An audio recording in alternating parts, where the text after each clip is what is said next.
coffee stains on the imported rug. That was his excuse. Caleb fired the only woman his non-verbal twins ever trusted over a drop of spilled caffeine. 3 days later, the boys stopped eating. 5 days later, a ruthless syndicate boss begged the woman he threw away to save his world. Rain lashed against the floor-to-ceiling windows of the penthouse, vibrating the glass just enough to set Ben off. Sadie knew the sound before he even started rocking. It was a low, guttural hum that started in the boy's chest, rising into a frantic whine. She didn't hesitate. Dropping the stack of folded laundry, smelling sharply of the unscented, hypoallergenic detergent she insisted Caleb's staff buy, she crossed the hardwood floor in 2 strides. "I know, Benny," she murmured, her voice a low, steady rumble. She didn't reach for him immediately. That was a rookie mistake. You never crowd a crashing nervous system. Instead, she sat on the rug, folding her legs, smoothing her dark hands over her denim-clad knees so he could see her. She tapped a steady, predictable rhythm on the floorboards. Tap, tap, pause, tap, tap, pause. Across the room, Sam was perfectly still, his eyes locked on the ceiling fan blades. If Ben escalated, Sam would shut down completely. A twin ecosystem teetering on the edge of a cliff. Slowly, Ben's rocking matched the tempo of Sadie's tapping. The frantic whine hitched, caught in his throat, and subsided into a wet breath. He leaned forward, burying his face in the space between her neck and shoulder. He smelled like warm milk and expensive shampoo. Sadie wrapped her arms around him, applying deep, even pressure. Her back ached. It always did. She was 32, but wrangling 2 5-year-olds on the spectrum in a house built out of cold marble, and colder rules made her bones feel 50. Footsteps echoed in the corridor. Heavy, deliberate. The sharp click of leather soles against stone. Sadie's stomach tightened. Caleb. The door swung open, bringing with it the scent of stale tobacco, ozone from the storm, and the sharp, metallic tang of gunpowder that clung to Caleb's tailored suits. He was a man who commanded empires, a Korean-born ghost who operated under an anglicized name and ruled the city's underbelly with a quiet, terrifying efficiency. He didn't yell. He didn't have to. "They are loud today," Caleb observed, pausing in the doorway. His voice was a flat baritone, devoid of the natural inflection most people used around children. He looked at Ben, who had stiffened against Sadie's collarbone at the sudden intrusion. "It's the rain," Sadie said, keeping her tone strictly professional, though a spike of defensive anger flared in her chest. She didn't look up at him. She kept her focus on Ben's breathing. The barometric pressure shifts, the glass vibrates, it hurts their ears. "Excuses," Caleb muttered, stepping into the room. He walked over to his desk, pulling a suppressed pistol from his shoulder holster and setting it down with a heavy clack onto the mahogany surface. Sadie winced, not for herself, for the boys. Sam snapped out of his trance, his hands flying up to cover his ears. "Mr. Caleb, please," Sadie said, her voice strained. "The noise." Caleb turned, his dark eyes narrowing. He was a strikingly handsome man, but it was a harsh, unforgiving kind of beauty.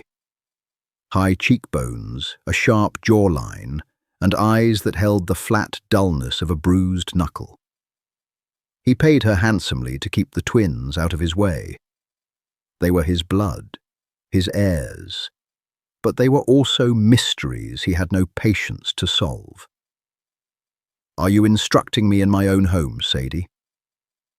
"I am advocating for your children," she replied, finally looking up. She held his gaze. She knew the danger this man posed. She'd seen men with broken noses dragged out of his study. She'd scrubbed blood out of the carpet in the foyer. But right now, she was too exhausted to be terrified. Caleb walked over to the play area. He stepped carelessly, his heavy shoe clipping the edge of a half-finished puzzle Sam had spent 3 hours meticulously color coordinating. The pieces scattered. Sam let out a piercing shriek. It wasn't a cry of sadness, it was physical pain. The disruption of order was agony to him.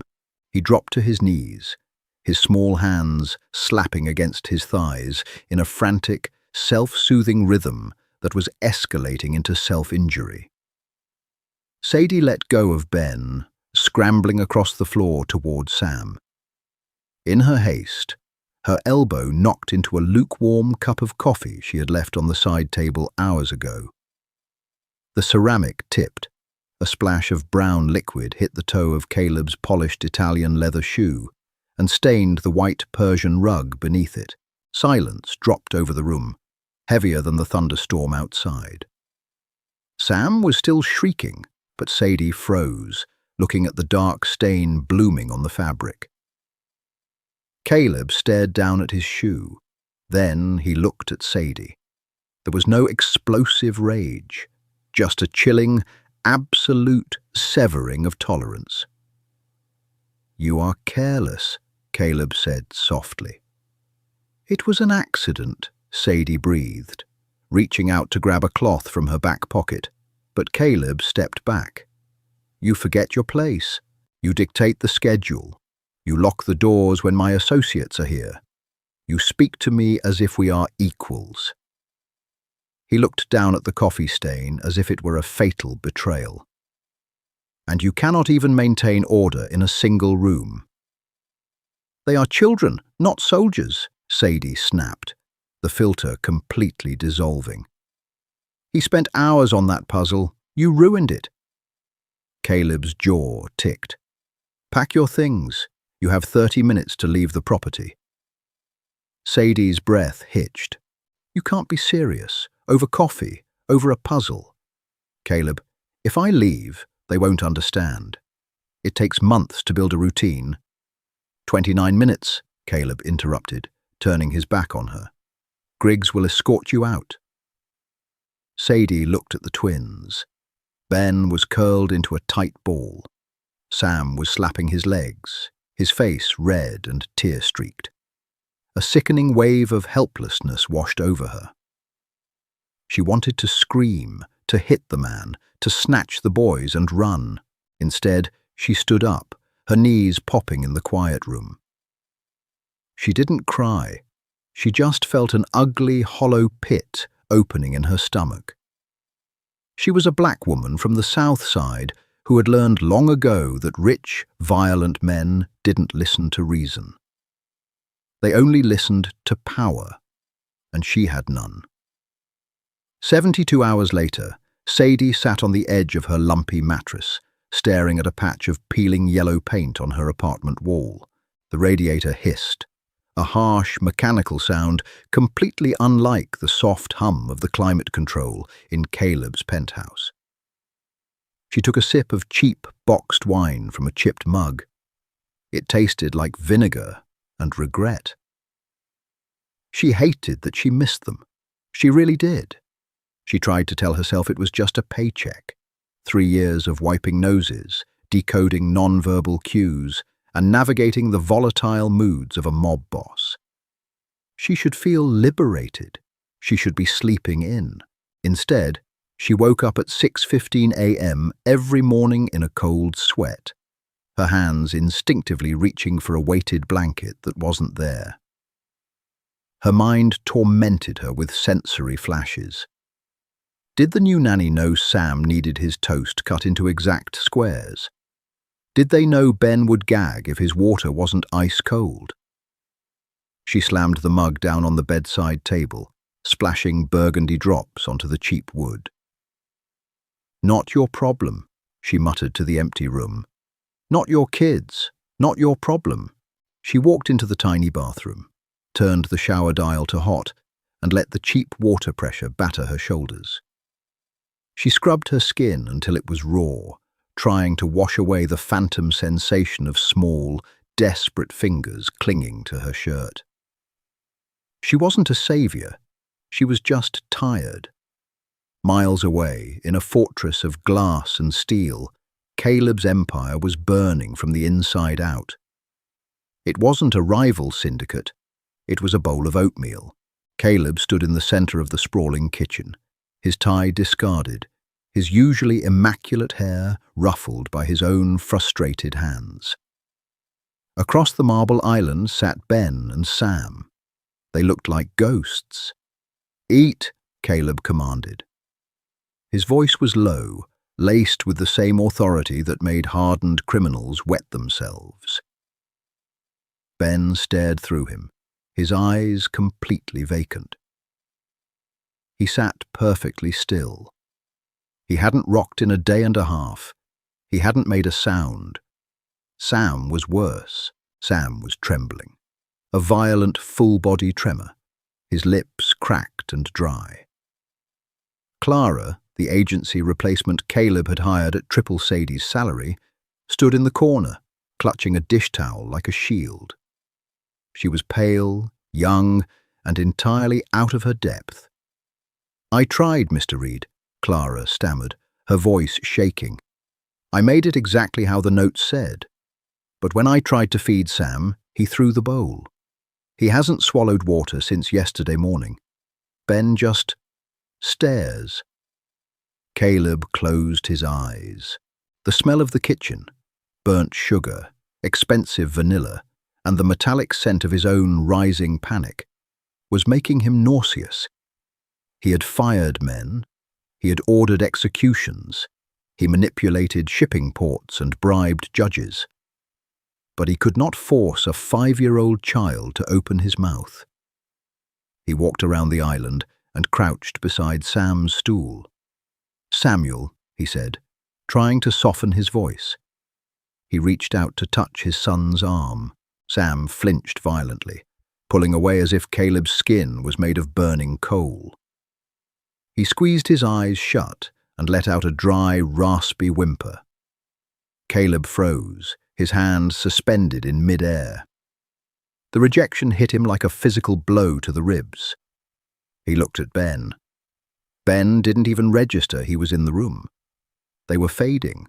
Slowly, deliberately, they were shutting down their systems to survive an environment they no longer understood. "Did she do something to them?" Caleb snapped, standing up suddenly, rounding on Clara. "Did Sadie drug them, condition them?" "No, sir," Clara squeaked, backing into the refrigerator. "It's a routine disruption, severe autistic regression, the sudden absence of their primary caregiver. It's like their world ended. To them, she was gravity. You took away their gravity." The words hung in the air, thick and suffocating. You took away their gravity. Caleb looked back at his sons, the dark circles under their eyes, the terrifying stillness. His ego, the massive, impenetrable armor he had built over decades of violence and survival, cracked right down the middle. He was a king, and he was watching his legacy starve to death because of a bruised ego and a coffee stain. He pulled his phone from his pocket. His hands, which had remained steady holding guns to men's heads, were shaking. He dialed the number his security chief Griggs had kept on file. It rang 3 times. "Hello?" Her voice was rough, guarded. The sound of running water echoed in the background. Caleb swallowed hard. The pride in his throat felt like shards of glass. "Sadie." A long pause. He could hear her breathing. "I don't work for you anymore, Caleb. Do not call this number." "They aren't eating," he blurted out, the words rushing out of him, desperate and ugly. "Sam is shaking. Ben won't move. It's been 3 days. Silence on the line. Then a sharp, ragged exhale. He could hear the sudden shift in her, the anger instantly swallowed by instinct. "What did you give them?" she demanded, all formality gone. "Everything. Clara tried everything." "Who the hell is Clara? Did she use the blue bowls or the green ones?" "I don't. The blue bowls, Caleb. If you put oatmeal in the green bowls, Sam thinks it's toxic. Have they had water?" "He throws it." "Because you put ice in it, you idiot. Sam's teeth are sensitive. He needs room temperature. Ben needs ice. You mixed it up." Sadie's voice cracked. "Are they dying, Caleb? Tell me the truth." "I don't know," the mafia boss whispered, his voice breaking. "Please, I will double your salary. I will give you anything. Please come back." "I don't want your money," Sadie snarled, the sound raw and vicious through the speaker. "Send Griggs. I'll be downstairs in 5 minutes." Tires screeched against the slick asphalt as the black SUV tore through the downtown streets. Sadie sat in the back seat, her damp hair plastered to her skull, her hands gripping the leather armrest so hard her knuckles ached. Griggs, a man built like a concrete vault, drove with terrifying precision, running 2 red lights without a word. The heavy silence in the car smelled of wet wool and expensive car wax, a sharp contrast to the stale beer scent of the hallway she had just fled. She didn't ask questions, she just counted her breaths. In for 4, hold for 4, out for 4. Elevator doors slid open on the penthouse floor with a soft, electronic chime that grated against Sadie's frayed nerves. She stepped out before the metal panels had fully parted, her sneakers squeaking against the polished marble foyer. The apartment was suffocatingly quiet. It was the wrong kind of quiet. A house with 5-year-old twins should hum with latent energy. The tapping of plastic blocks, the low drone of an iPad playing the same train video on loop. This silence felt like a morgue. Sadie rounded the corner into the kitchen. Fluorescent under-cabinet lights cast a harsh, unnatural glare over the massive island. Clara, the replacement, was huddled against the sub-zero refrigerator, weeping silently into her palms. Caleb stood perfectly still by the stove, his broad shoulders slumped, his tailored suit hanging off him as if he had hollowed out from the inside.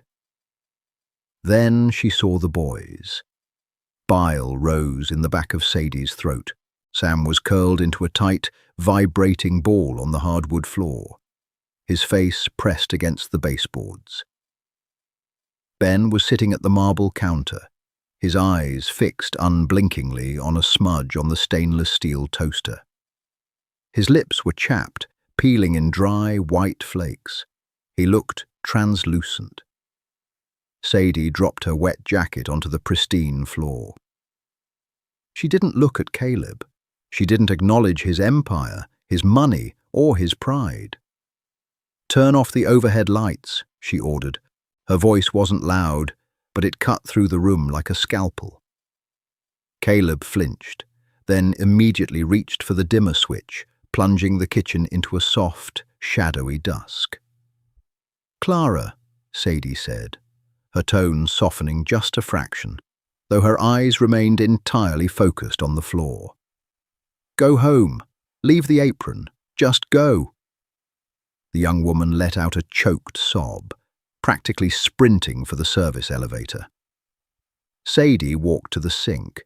She washed her hands with the unscented soap, letting the warm water run over her wrists to ground herself. The smell of scorched oats and sour milk hung heavy in the air. She grabbed a clean rag, wiped down the counter in front of Ben, and then opened the refrigerator. She ignored the pre-packaged gourmet meals Caleb's private chef had left. She dug all the way to the back, finding the blue plastic bowl and the heavy, weighted spoon. She poured a tiny amount of room-temperature water into a blue cup. No ice, no condensation on the outside of the plastic. Moving with deliberate, excruciating slowness, she lowered herself to the floor a few feet from Sam. The cold hardwood seeped through her jeans. She didn't speak. She didn't reach out. She just sat there, setting the blue cup on the floor between them. She started to hum. It was a low, resonant vibration in her chest, a specific, repeating three-note melody she had made up 2 years ago during a brutal thunderstorm. Caleb watched from the shadows, his heart hammered violently against his ribs. He felt like a trespasser in his own home. He watched this black woman, in her faded jeans and damp t-shirt, sit on his expensive floor and do what his millions of dollars, his army of enforcers, and his ruthless willpower could not. For 10 agonizing minutes, nothing happened. The radiator clicked. The rain battered the glass. Sadie kept humming. Slowly, the violent tremors racking Sam's small body began to slow. His breathing, which had been shallow and frantic, deepened. He rolled his head, just a fraction, pressing his cheek against the wood so he could see her. His dark, sunken eyes met hers. Sadie stopped humming. "Hey, Sammy," she whispered. Her voice was thick, threatening to break, but she forced it to stay level. "Floor is cold today." Sam didn't move, but he blinked. A slow, heavy blink. Sadie tapped the blue cup. "Got your cup? No ice, just water." She pushed it an inch closer. She didn't hand it to him. If she forced it, he would regress completely. He had to make the choice. Seconds stretched into minutes. The tension in the kitchen was thick enough to choke on.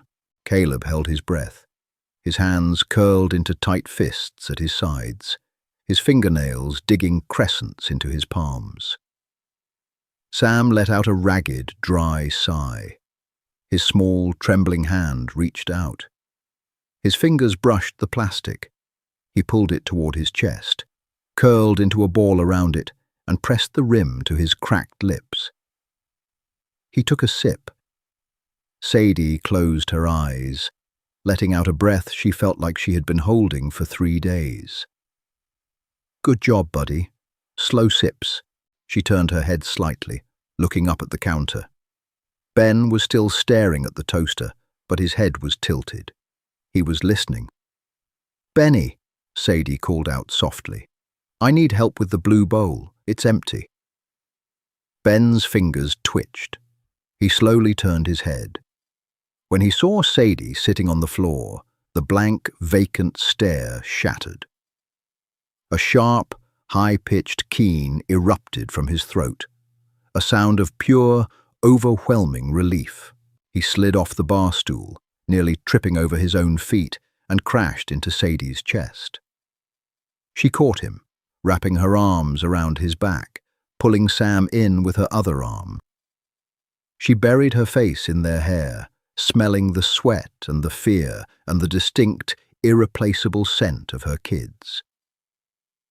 Tears, hot and unbidden, spilled over her eyelashes, soaking into Ben's collar. She rocked them, applying the deep pressure they craved, letting the rhythm soothe all 3 of them. Above them, standing in the dim light of the kitchen, Caleb Reed, the man who controlled the city's port authority, the man who had ordered a hit over a bad debt just last week, pressed the heel of his hand against his eyes. His chest heaved with a silent, ragged sob. The king was on his knees, and he hadn't even had to touch the floor. Moonlight sliced through the half-open blinds of the twins' bedroom, casting pale, geometric lines across the thick carpet. The room smelled of lavender oil and clean cotton. Sadie stood by the door, her muscles aching with a deep, lactic burn. It had taken 4 hours. 4 hours of coaxing, rocking, and meticulously rebuilding the routine Caleb had shattered. Sam had eaten half a piece of dry toast. Ben had swallowed a bowl of plain rice. Now they were heavily sedated by exhaustion, buried beneath their weighted blankets, their chests rising and falling in perfect, synchronized rhythm. She gently pulled the door shut until it clicked. The hallway was dark. She walked toward the kitchen to grab her damp jacket. She fully intended to walk out the front door, hail a cab, and go back to her peeling wallpaper. She had stabilized them. That was all she owed them. She owed Caleb absolutely nothing. "Sadie." The voice came from the open doorway of the study. Sadie paused. She turned, her sneakers silent on the marble. Caleb sat in a low leather armchair, staring at a crystal glass of amber liquid in his hand. He wasn't wearing his suit jacket. His tie was gone, the top 3 buttons of his crisp white shirt undone. The menacing, untouchable aura that usually surrounded him had evaporated, leaving behind a desperately exhausted father. "I'm leaving," Sadie said, her voice flat, devoid of the warmth she had poured into his sons for the last 4 hours. Caleb didn't look up from his glass. "Griggs is waiting downstairs. He will take you home. He will bring you back tomorrow at 6 a.m. Sadie scoffed, a bitter, harsh sound. She crossed her arms over her chest, leaning her shoulder against the heavy oak door frame. "You think you can just issue an order after throwing me out like garbage? I came tonight because I care about Ben and Sam. I am not your employee anymore, Caleb." He finally looked at her.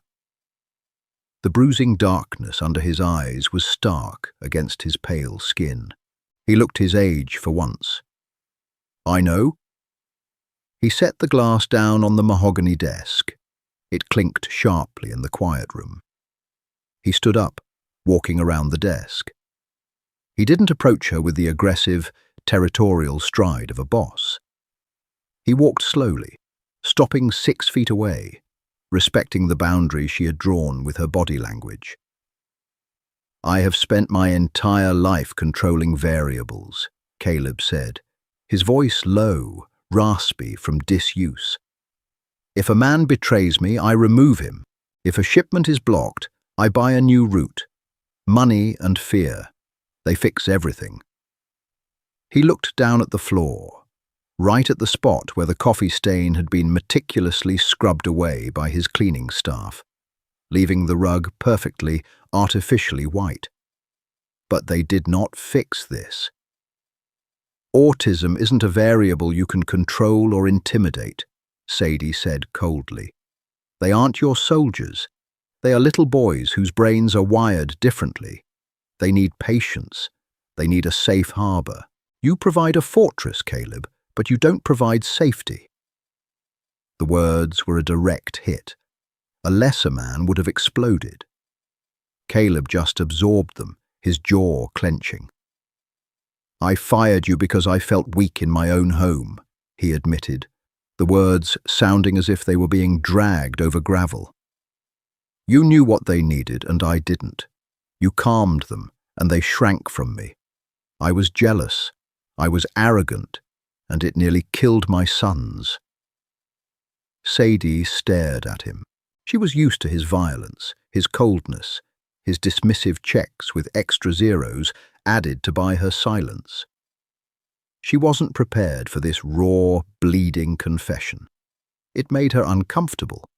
It made him human, and hating a monster was much easier than dealing with a flawed, terrified father. "I am tripling your salary," Caleb continued, stepping 1 pace closer. "Full benefits, a private driver, whatever hours you dictate. You have absolute authority over their schedule, their diet, their environment. If I interfere, you have my express permission to throw me out of their room." "It's not about the money," Sadie snapped, though the exhaustion in her bones begged her to take the deal and sleep. "It's about respect. You looked at me like I was the dirt on your shoe, Caleb. I am a black woman who has spent her life being undervalued by men exactly like you. I will not be your punching bag when you feel inadequate." Caleb met her gaze. His eyes were dark, intense, and completely stripped of their usual arrogance. "You are the only gravity this family has," he said, repeating the words Clara had used, but this time they carried the weight of absolute truth. "I'm asking you, Sadie, not commanding. I'm begging you to stay. Teach me how to be their father, because without you, I have nothing but a quiet, empty house." Sadie searched his face. She looked for the manipulation, the angle, but all she saw was a man standing on the edge of a cliff, handing her the only rope.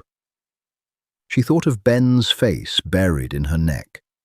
She thought of Sam's trembling hand reaching for the blue cup. They were her boys, in every way that mattered except blood. They were hers. She let out a long, slow breath, dropping her arms to her sides. The anger drained out of her, leaving only a heavy, mutual understanding. 6 a.m., Sadie said quietly. Caleb nodded once, a sharp, jerky movement. The relief that washed over his face was so profound, it physically aged him. "Thank you." "If you ever touch their puzzle again," Sadie added, pushing off the doorframe and turning toward the hallway, "I won't wait for Griggs. I'll break your nose myself." A ghost of a smile, genuine and exhausted, touched the corner of the mafia boss's mouth. "Understood. Did this story of shattered pride and hard-won respect leave you breathless?" Sadie didn't just save the twins. She forced a ruthless king to bow to the reality of his own fragile heart. Sometimes, the most powerful person in the room isn't the one with the gun, but the one who holds the broken pieces together. If you loved this deeply emotional, grounded mafia drama, hit that like button, share your thoughts in the comments, and subscribe for more unforgettable stories.